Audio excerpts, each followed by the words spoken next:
This episode of the Cascadian Beer Podcast has been made possible by the BC Ale Trail. Arrive thirsty, leave inspired.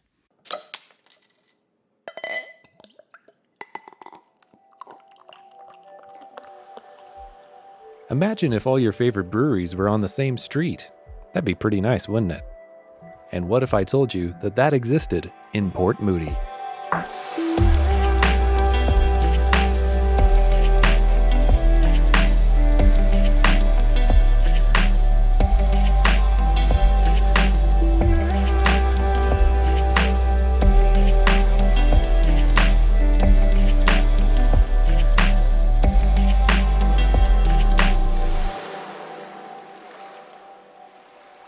Welcome to the Cascadian Beer Podcast. My name's Aaron and I'm a Cascadian. I have a background in radio and television broadcasting, I'm a music producer, and I have a passion for beer. I don't consider myself an expert in beer by any means, but I do enjoy and respect the craft and the passion of these brewmasters. I want to learn from these pioneers on what sets them apart from the rest and why they choose to call Cascadia their home. I'm going to be focusing on a very unique street in Port Moody. It's been dubbed Brewers Row in recent years because not one, not two, but 4 breweries exist all on the same street. Easy walking distance between all of them.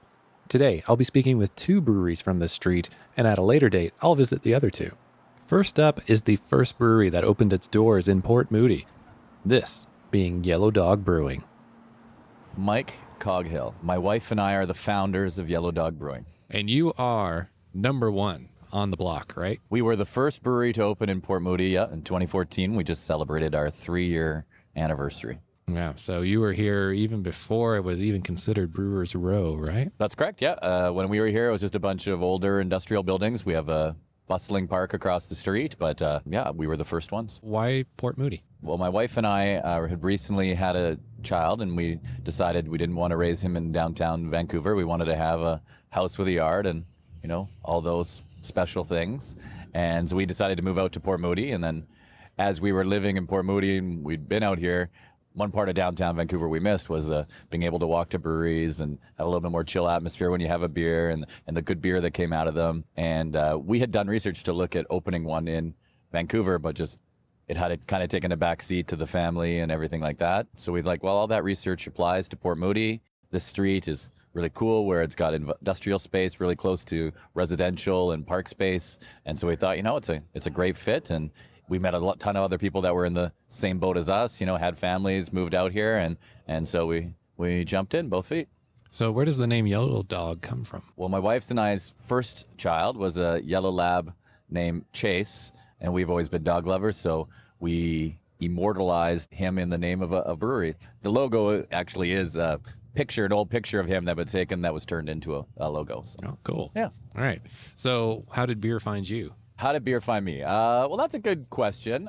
I've always been a beer drinker. I grew up in the island, so Victoria. I remember being younger and drinking lots of Piper's Pale Ale and Herman's, and then when Lighthouse came around, Race Rocks, and then we moved out of the island and in Vancouver, and the scene here started to grow as well. Some of those island beers that were first to start, and then you had P49 and stuff, so we were drinking those. And then the real thing that really set me over the edge is I was on a trip with a friend in Belgium, and just to see how ingrained beer is into the culture of that place, it really inspired me more. And you mix in a couple trips to Portland with that, and then we were both feet in, so it's good. When did you come up with this concept, and how did you pitch it to your wife?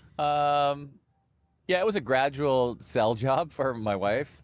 She also loves beer. She wasn't that hard in the beer industry. It was just more of, we both came from successful corporate jobs. To turn our lives upside down and start a brewery was more of the thing. And when you start to travel to other places and that were a little bit maybe ahead of Vancouver in where what a brewery can do to a community, when you start to travel some of those places and see the impact it has socially on a community, the fun aspect of it in the community, the benefit it can bring to a community. It was, at that point, she was like, okay, I can see being the first into a community and just joining that community, what that could be. So after that, it became a pretty easy sell. What beers did you have in mind when you opened? Did you want to kind of just do pale ales? Because you also kind of, you've expanded out to sours and kind of some Belgian styles as well. We never said when we started, we never said it where we were never going to focus on a particular style. We just always said we wanted to make good beer.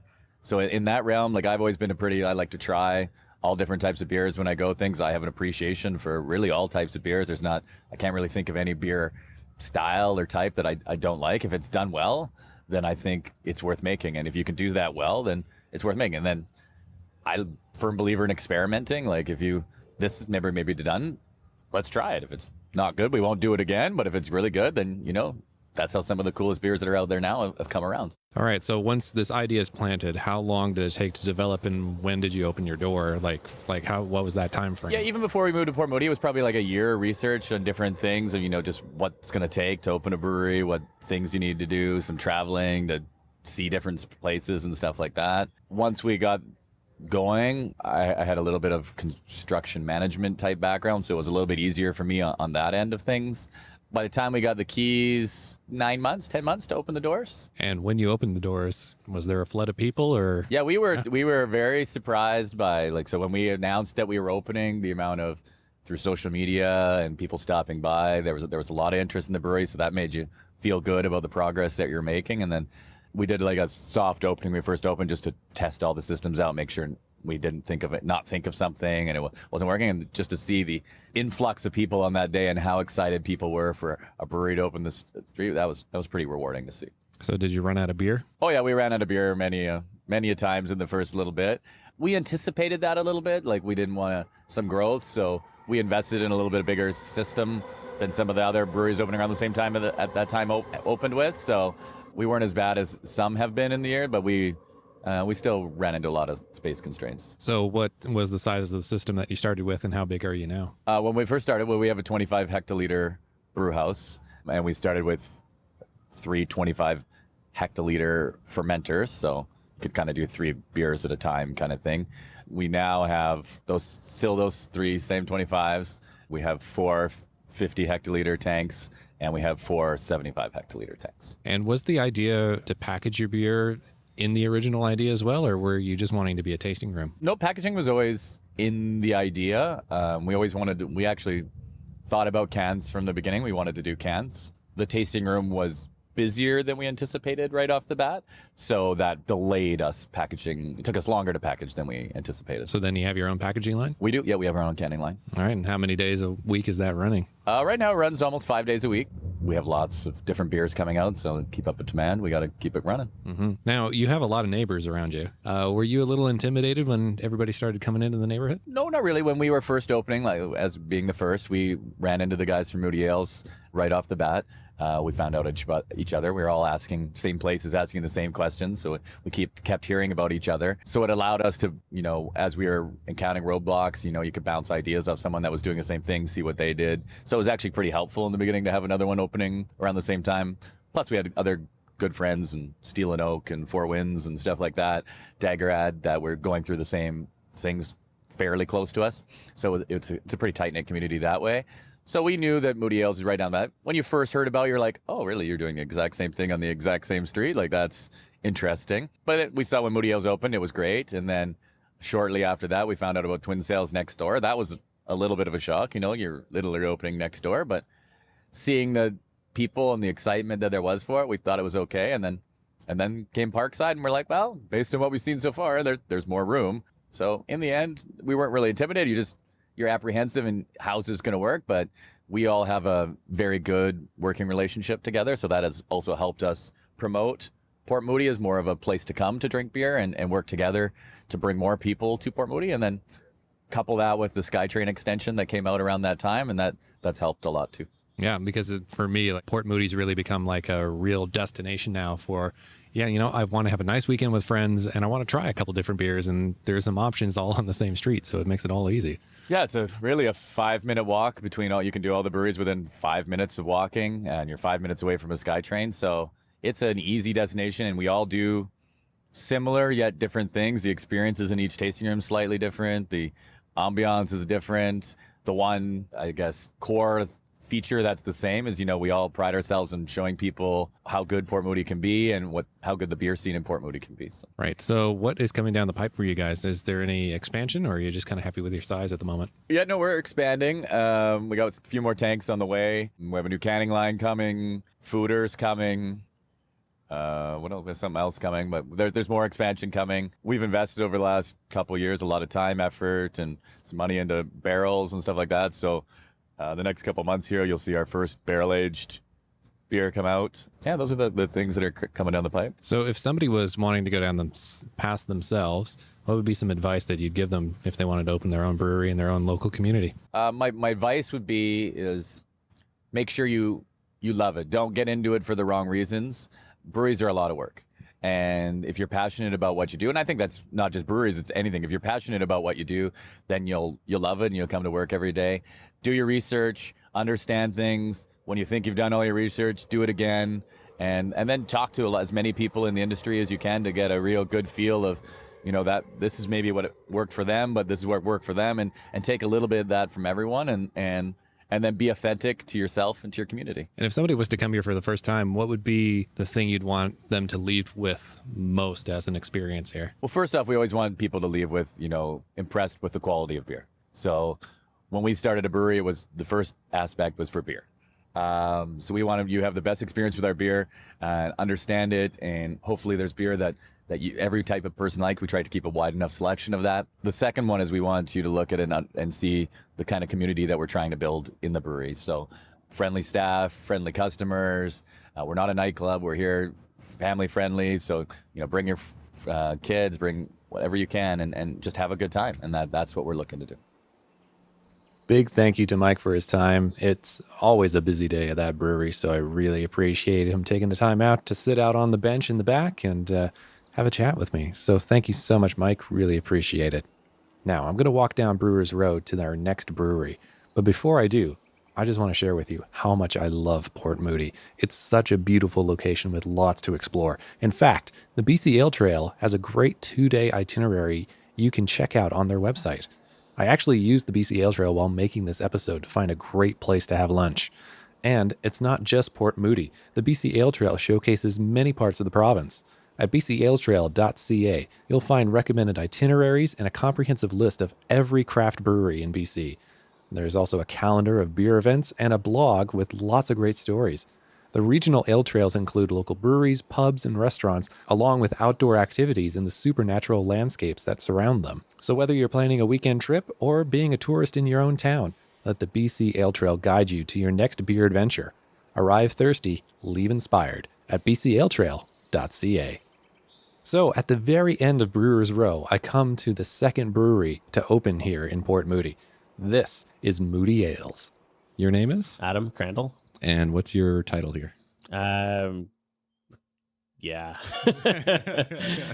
I mean, one of the founders. Kind of do my hands in a lot of things. So yeah, no official title, I guess. I don't know. I do everything nobody else wants to do. Well, that's a title in itself, right? Totally. Yeah. And where are we? What is the name of this brewery? Moody Ales. We're in Port Moody, BC. And you guys were the second on the street. We were the second, yeah, about 3-4 months after Yellow Dog opened down the street. Why Port Moody? Well, I live in Port Moody, and my business partner Dan lives just past the Port Moody border in Coquitlam. And when we decided that we wanted to do this, we were kind of thinking of different areas. A big part of our decision was around wanting to kind of work in the community that we live in and where our kids are growing up, and be part of that and employ people there. And yeah, so that's why we chose the Tri-Cities. And then Port Moody made it really easy for us from a kind of zoning and working with the city standpoint. So, yeah. So was it completely up to the city why there's breweries all on the same street? So what Port Moody did as a city is they looked at their zoning and said, well, you're manufacturing and we already allow manufacturing and there's nothing that says you can't make beer. So go for it. Right. And so they already had in the zoning allowance for up to for ancillary retail, which means you can retail what you're manufacturing or what you're wholesaling. And so it just worked well. So they let us, they just looked at it and said, yeah, there's no reason why we couldn't do this within the current zoning bylaw. So, fill your boots. And so you opened a few months after Yellow Dog. You kind of had an audience already coming down here, right? Like how was that first day when you opened? It was nuts. We weren't, we might've been over occupancy. Right. Yeah, it was pretty fun. I mean, it's a bit of a blur, honestly. All you know is you woke up that day. Yeah. You don't know when you went to bed, right? The place didn't burn down, and we didn't run out of beer that day, which was good. And it was fun to see our friends and family, but also all the folks that had been kind of popping their head in, our neighbors, and to finally get to come. And it's funny because Dan and I, the fellow who was running the bar at the time, or the lounge, he basically had to kick us out from behind the bar because we didn't want to ask people for money for the product. It was like, still, that's kind of weird. He's like, you guys gotta get out of here. We gotta charge people for these drinks. So, yeah. Now, so you're open. Yeah. Let's rewind to, how did the idea start? Yeah, good question.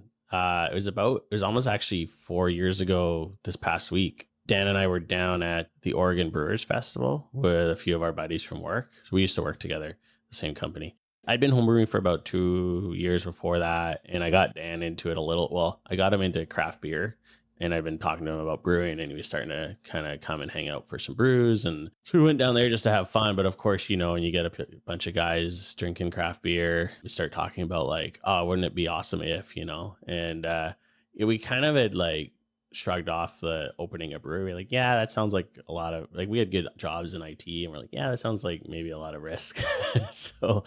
But we were like, maybe it would be if we could just do something so we can go to these beer festivals for free, right? But then we were chatting a lot on the train ride down, and just over beers for the few days we were down there. And when we came back, for about a week, I was just thinking about it. I couldn't really shake it. And at the same time, I was where we were working was awesome. One of the best jobs I've ever had, if not the best. And the company was great and loved the people, but I wasn't sure what I wanted to do next there. I just woke up one day and I was like, you know what? I'm just going to do this. Like, there's no good time really. And, I'm not getting any younger. And I was like, what's the worst that could happen? Like, we lose personally, if we lost everything and we had to start over, and like, well, I'm still young enough, I could do that. And so once I kind of got into that mindset, it was pretty easy to move forward. So then it was a matter of figuring out, I wanted a partner. I didn't want to do it on my own. First, I had to talk my wife into it, which wasn't very difficult. I think I emailed her and said something like, But it was an email. well, I think I said, hey, if I was to like quit my job and do something and risk all our money and our house, and maybe one day we might be back to where we are now, what do you think about that? And I think she replied, can we talk about this tonight? But it worked out. And then I asked Dan if he wanted to kind of go on this venture with me, and he had I think a similar conversation with his wife, and the next thing you know, we were writing a business plan. So you were homebrewing. Like, how was your homebrew? Like, did you say, oh yeah, like I can open with what I'm doing right now? I was getting better and better. Like, I was so Dan's got a bit of a science background, so his homebrew was better than mine right from the get-go, just because of his attention to detail. I was brewing beer at home because I had young kids, and a friend of mine also who lived out in Port Moody had young kids, and we had, they would go to bed at like 7:30, 8 o'clock on a Friday, Saturday night. And our wives were actually both working a lot of evenings. And so we're like, let's make beer and drink beer. Especially great in the summertime when it doesn't get dark till like 10, right? Yeah. So, but when you're drinking a lot of beer while you make beer, like, you tend to mess things up or forget what you did. Mm-hmm. But the beer was decent. It was, I enjoyed it, but it needed refinement for sure. So then Dan and I started brewing. His beer was quite good from the get go. And then, we would bring it into work. We had kegs at work and stuff like that. And so we got a lot of feedback. We got to try, we were making 100 liters a batch kind of thing. So not a lot compared to what we're doing now, but for a home brew, that was a lot. Yeah. But we could go through it quickly and get a lot of feedback. Right. So, and then, we won an award for our chocolate oatmeal stout, like on the homebrew front at the BC Beer Awards, after we had decided actually that we were going to open the brewery, which was cool. And that we just kept working on different recipes. Like Dan and I, we would just be like, let's brew something like this. And then we'd try it and see how it goes.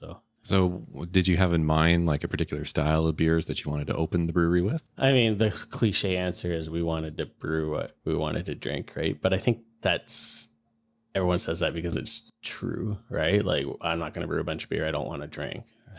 Yeah. But was there like a hesitation of thinking about people in Port Moody? And I mean, not to be like cliche or anything, but there's been big brand beer here for a long time. So you kind of need to associate to that palate, right? Yeah, there definitely was. So we, if you look at our core lineup, it's definitely geared towards folks. It's kind of day-to-day craft beer, right? So like our blonde ale is not something that, as a beer geek, I would run across town to go find, but I love that beer, and a lot of other people do too. And it's a great beer to get people into craft. It's a very low intimidation factor. It kind of looks like the beer they're already drinking, and it smells a little bit like the beer they're already drinking, but it tastes a lot better. We consciously use that and like that in our brown ale, and even our IPA is like, it's a very balanced, like not too bitter. We wanted people to be able to try it out without it being like some super bitter beer that they never wanted to try an IPA again. So yeah, we definitely made a conscious decision around that our core lineup would be really approachable and also be able to be used for education and bringing people into like the craft beer fold. Our seasonals would be, they'd be a bit, more interesting than that. And then we would do kind of one-offs and fun stuff that, maybe we do once, maybe we do a lot of times, that we could push the envelope with. So, and you guys have a bit of a cask program that goes on as well. Yeah, we got a really good cask program. We've always been into it. And then now that Roxanne's taken over, Roxanne's one of our brewers. She's doing an awesome job with it. And she does I think she does like 3 or 4 of them a week in the brewery. And then some of them end up at bars, but we always have, we have a cask engine in the lounge. And we actually have Kilderkins. We were going through so much cask beer that we ordered 4 these 80-liter casks, so we didn't have to like fill them up as often. So we go through one of those, like we'll empty one of those in 4 or 5 days. So it was a good time. The beer's kind of, any longer, and it's getting a bit longer long in the tooth. So, but the cask engine typically has like classic cask styles on it. So we do a special bitter quite often. It's only available on the cask engine right now. That was actually one of the beers we wanted to open with, but we could only do so many. So, but it's worked out. And then we also do we'll do a kind of a regular cask as well on the counter on like a Friday or Saturday or both. We like to keep the board on our beer board full however we can. So. Yeah. How big is that tasting room downstairs? So it started off when you come in and you see the main room, like that was it. We actually only had half the building too, so there wasn't really a lot more room. Yeah, I was surprised when I turned up today and there's a wall missing. So, yeah. I think that it was about 600 or 700 square feet. We were legally allowed 30 people in it. You could squeeze a lot more though. And now we've expanded it into a space that doubles as production. So it's pretty cool actually, because if you're sitting like where that wall came down on the other side, if you're sitting there, you're literally sitting where the beer was made, like on the exact spot amongst the equipment. And soon, we have a new brew house coming this week, so it's super exciting. And you're going to be sitting like 8 feet from it when we're not brewing. When we're brewing, you might need to sit further back. Yeah, so. Get it a little warm. Yeah. Yeah. But so now we've gone from like 30 people. We can have 110 people inside, and then we added the patio. Like we had a picnic area outside, and then this year we did the deck and we added the patio, and we have another 85 people out there. So it's different. It's a lot of people. It's still a lot of fun. The weekends can be a bit crazy. So, but it's cool that people are coming down here, and so many people are getting to try our beer, try all the beers on the row. So what year was this idea born in, and then how long did it take for you to open? 2014. It was the Oregon Brewers Festival was like the last week of July, I think. So that's it was the week after that. I was like, we're gonna do this. And we basically started working on a business plan right away. And we worked on it until we opened. But it was about December, January that, we started feeling pretty confident in it. We actually quit our old jobs like right after the Christmas vacation, so January 2nd or 3rd, we came in and we were like, yeah, we're both quitting. Sorry. So that was an interesting day. It was a kind of strange conversation. We had both been there for quite a while. So that was about 6 months, 5 months. And then we were at work still for another month and still didn't have our money lined up or any investors, but we knew we were going to figure out a way to make it work. We had a few different models. It was like, well, if we can't get any money, this is what we're going to do. When we get all the money, this is what we're going to do. Right. Yeah. It was like our last Friday of work, we had a big party. Your beer was on tap, right? Our beer was definitely on tap. Yeah. And then the Monday, our loan got approved. So that was a good thing to, it kind of worked out. So what was the biggest surprise for you in the whole process before you opened? Like, what was just something that you just didn't expect? We did a lot of research. I mean, I'm not sure there was anything I totally, like, I expected to have things that I didn't expect. So maybe I just didn't note them all.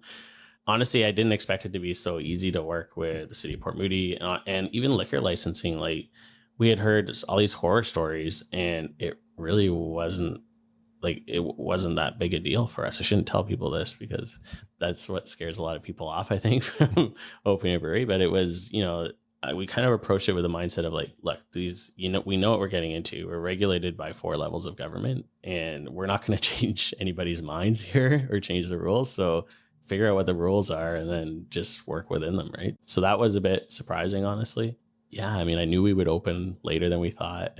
I knew we'd be over budget, all those things. So, yeah. What was some of that initial feedback? Were you just absolutely petrified that after that day you opened that your beer wouldn't be well received by the locals, or were you fairly confident when you opened the taps?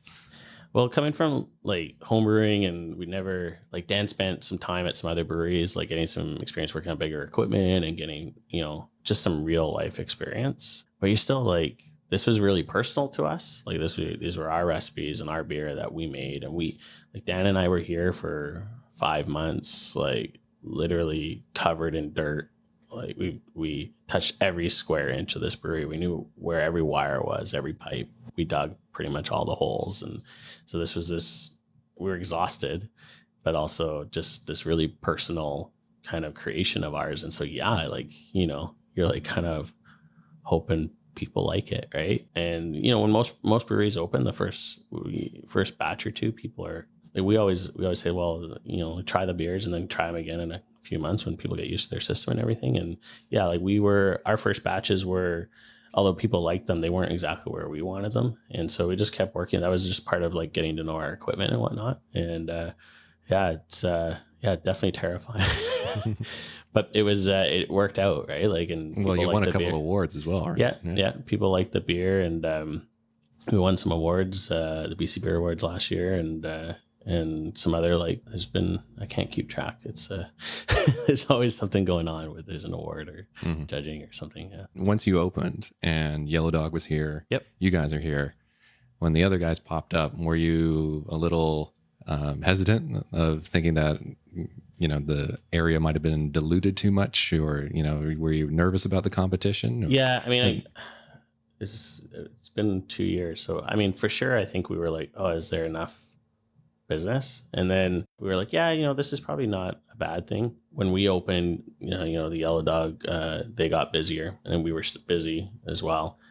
And then so yeah, we weren't sure exactly, but I don't think we were nervous, right? We just weren't sure. So, because we're also wholesaling our product, right? So like we've got our business here, which is we basically running 2 businesses when you're running a brewery with a tap room, right? So yeah, they opened and we got, like, immediately we were busier and they were busy, and yeah, Yellow Dog was busy, and then it's kind of the same thing when Parkside opened. It was like, oh, a 4th one, but by that point we were like, no, this is gonna be okay. Now our biggest concern is like, well, you got 4 breweries and we all need more space, and it's like there's only so many warehouses in Port Moody. That's really the bigger concern. So it's like we just need space, right? So do you have your own bottling line out there? Yep, we have a little 6-head Maheen, pretty common bottling line for small craft breweries. And then what's your reach? Is it just Metro, or do you go around the province? Go around the province. We're in Alberta as well. That's about it for now. So we try to send beer wherever we can in BC. It's expensive to ship products, so we kind of keep an eye on like shipping costs. So there might be a few spots where we can't get it to, but we're trying to get it out all over the place. So, and the new brew house coming in, is that to meet a growing demand in your bottle section, or for taps opening up around town? It's both. I mean, and it's busier in the lounge, and Dan and I, when we opened, because we're on quote unquote a limited budget, which is still hundreds of thousands of dollars to get a place open, and so we were like, we had to make decisions on where the money was going to go. And one of the things we kind of early on decided was like, look, we're going to we're either going to buy like the Cadillac of something, or we're going to get something that is The Corolla. Yeah. yeah, but without sacrificing the quality, right? Like of the end product. So with our brew house, we basically built a giant, like it's like a home brewer. If I walked them through the system, they'd be very comfortable with the steps and with the processes. They're not used to having the pumps and whatnot. Like we don't have to suck on the hose to siphon it out anymore. But it's, you know, it'll make sense to them, and it made sense to us, and it saved us. Like we don't have a steam boiler. Well, we do now, but we didn't at the point. It's a direct fire, basically a hot air kettle, right? It's got this giant like 400,000 BTU hair dryer sticking in the side of it, and that's what heats up the wort. It's worked really well for us. We like the folks that are brewing on it. It takes a bit longer to get people like up and running on it, but it works well, and we've been pretty consistent on it over the last couple of years. So in the new brew house, so that old brew house is only 12 barrels, or 10 barrels, 1,200 liters, and the new one is 20 barrels. And so the main reason that, you know, yes, there's more demand, but also like our biggest tanks are 60 barrels. So when we opened, we had a 10 barrel brew house and 20 barrel fermenters. So you got to brew twice in a day to fill it. It's a long day in our system. It's like 15 hours. And so, but then we got 40 barrel fermenters. So there was 2 days in a row. And then we got 60 barrel fermenters, basically the largest we can fit in this building. And it's like, now we're doing a night shift, right? And it's like, we want, it didn't make sense anymore. We're like, there's a lot of benefits to going to the new brew house, right? Efficiency, consistency, the amount of time, like labor is needed, grain usage will, like our grain, like sugar extraction from the grain will increase quite a bit. And yeah, so it's, there's a lot of reasons, but mainly it was the demand. Like if the demand wasn't there, we would just stay with the old system. So Is there a beer that really surprised you that you've created? That's a good question. Like when you say surprise, you mean like it turned out really good and it sold a lot, you know, when you didn't expect it to do that well? I mean, they've all done pretty well. I mean, the brown ale's got a solid following. People know that beer, which is like, it's a brown ale, right? It's a really good brown ale. I wasn't expecting people to know us for our brown ale. Yeah, I guess there's beers that like now that it's not just Dan and I, right? We've got like 4 or 5 people working in the brewery, and they're all coming up with recipes. And I mean, there's some really, really cool stuff. One that people really like is we did, I was kind of into gruits when we started. I'd brewed a couple at home, and it's kind of this cool, like kind of throwback to this kind of ancient style, which is a beer with no hops basically. And they use like spices and other things to like get the bittering and the flavors. And so we brewed a gruit, and I'd brewed it a couple times at home, and it was great. And then we brewed it here in the brewery, and it fermented out, and then it in a sealed system, it spontaneously soured, but in a good way. So, and it made it like this tart, like refreshing beer, gruit. And we were like, I was like, well, did I, you know, I checked all my processes. Did I have a sanitation issue? But there was no off flavor. It just soured spontaneously. And so we're like, can we reproduce this? We brewed it again, and same thing happened. And it's very consistent. We can consistently do it now. And there's it's just something in the air, I guess, from the, you know, grain dust in the brewery and whatnot. So it's like this Port Moody kind of spontaneously fermented thing, and people love that beer. And it's like, we have never made more than probably 100 liters of it at a time. And I think the one that we've done different versions of it, the latest one is a lavender grit.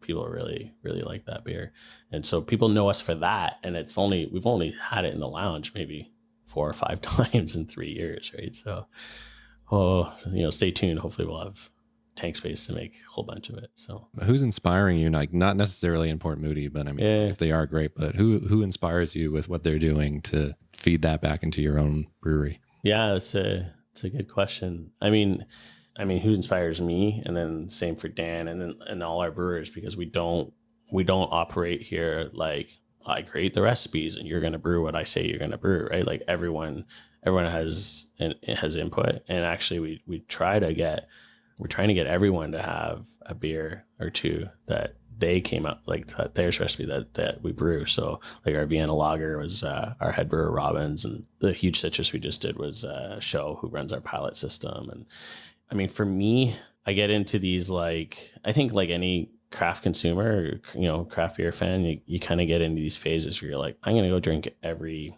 oatmeal stout I can find. Or I'm going to drink every like dry hopped like sour that I can find. And then I try all these beers and I start to get ideas. And I say, I like this aspect of that one and this aspect of another. And then you start kind of thinking about how you might create that. And so, just getting to travel and try beer from different breweries is, I wouldn't say there's one, it's just the whole community really is what is inspiring, right? So just getting to try a lot of different things, and then something catches my eye and I'm like, I want to figure out how to make, not that exactly, but I have an idea from that, right? So. And if somebody wanted to go down this path themselves, what would be some advice you could give them? Whatever amount of money you think you need, like add more.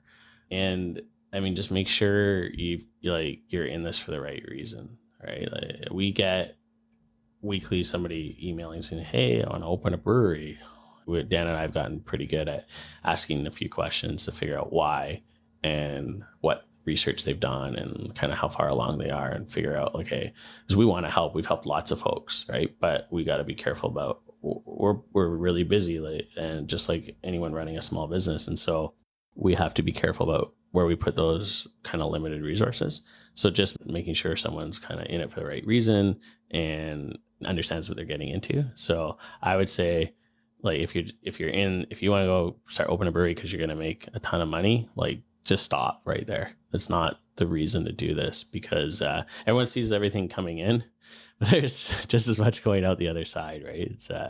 It's not a high margin business, even though some folks might think it is by looking from the outside in. And it's just the wrong reason to do this, right? If you're in this for the money, you're going to want to save that 50 cents a pound on grain. You're going to want to find a cheaper hop supplier, like all those things, right?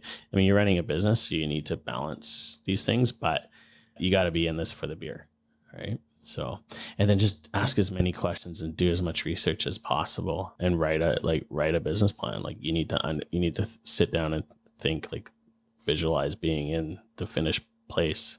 Like, okay, like, how many beers are we going to sell realistically?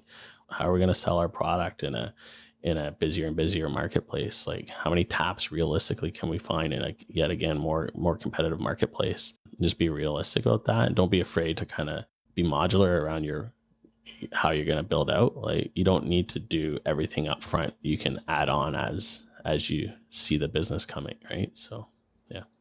All right. Well, thank you so much for your time, Adam. Yeah, no problem. Appreciate it. Big thank you to Adam for taking some time out to chat with me. And it's just awesome there at Moody Ales. You got to go by and check out the beers that we were talking about. So good. So that's the first two breweries to open up in Brewers Row in Port Moody.